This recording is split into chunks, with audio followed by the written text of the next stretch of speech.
Okay, so I'm going to demo the section of the eye for you. First of all, you need to get used to this face and have a look. Are they almond eyes? Are they round eyes? Downturned, deep set, protruding? Have a little think about the shape and the way do they come down quite low in the centre and on the other edge. Think about your eye socket. Are they deep set? Are they further forward? And it's kind of a trial and error thing. You need to make it and sort of see and change it and adjust it as you go. So first thing you need to do is you need to make yourself a little ball. Okay, I've already chopped mine up, but I'll just show you. So there's my ball. Now again, think about the size of your face and think about how big your ball needs to be. Okay, and then you want to chop it in half because you don't want it to protrude out of the face. You just want it to subtly emerge.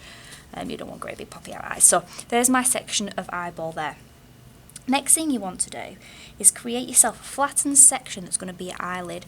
So mine's kind of a bit like a peanut there, but I'm going to just chop down this edge to make it really nice and sharp for the edge of the eyelid. So I've just chopped it down there. You can use a knife or the piecing out tool and just soften it with a bit of water. Okay, make it nice and flat. Now you'll notice what I'm trying to do here is create a gentle curve. So it's not flat, it's slightly curved. So when I pop it on the eye, it's not going to go straight across, it's just going to curve up slightly, as you can see in these images here. So I'll just flatten it again. And I'm just going to layer that over the top of my eye. Okay. Now obviously when this goes on your clear head, you'll smooth it in, you'll make it all correct. But you need to think about how high up or low down you want it. Are they drooped eyes, in which case you'd pull it further down? Are they quite wide and open eyes, in which case you'd push it further back? Make them more open. Just try and keep that nice clean line against the eyeball just there. Okay. So next thing you want to play around with is building your bottom lid. So this section you only need a sort of a thinner, slighter piece of clay.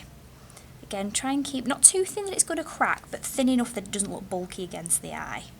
So I'm just flattening out my piece of clay there, and I'm going to just cut again a nice thin section to go on the under eye. Now with all these things, remember, use your water as your glue. So this is like your PVA. So every time you stick something down, make sure you've got water underneath it. Okay. So I'm going to stick this little section on here. Now notice I'm not pulling this too far up the eye, but I'm just meeting at the edges there. And I'm just going to try and curve that down because we can't forget about the little tear duct that you have in the centre. So to do that, what you could do is a little pencil, if you've got a little pencil, just make yourself a little tiny edge towards that little bit. Just gives you that little hint of a tear duct. And again, you sometimes have a little ball in there. I'm not quite sure what the technical term for that is. If anybody's got the technical term, post it up in the chat. You've got a little ball in that little tear duct, so get that in there as well. Now finally, we're looking for the lid. So obviously your brow bone will actually come further over the top here. But I'm just going to give a little sense of where the eyelid is. I'm not going to dig too deep. I'm just going to indent it. I actually think that's too wide, so I'm just going to pull that in a little bit. I'll make it a bit closer. Okay. And what you'll want to do is just kind of mark it on first off. And then gradually just sharpen that edge. If you've got a nice sharp sort of clay knife, you can use a clay knife. If you haven't, just use a pencil at home. Nice sharp one. And try and give yourself that sense of an eyelid. Okay.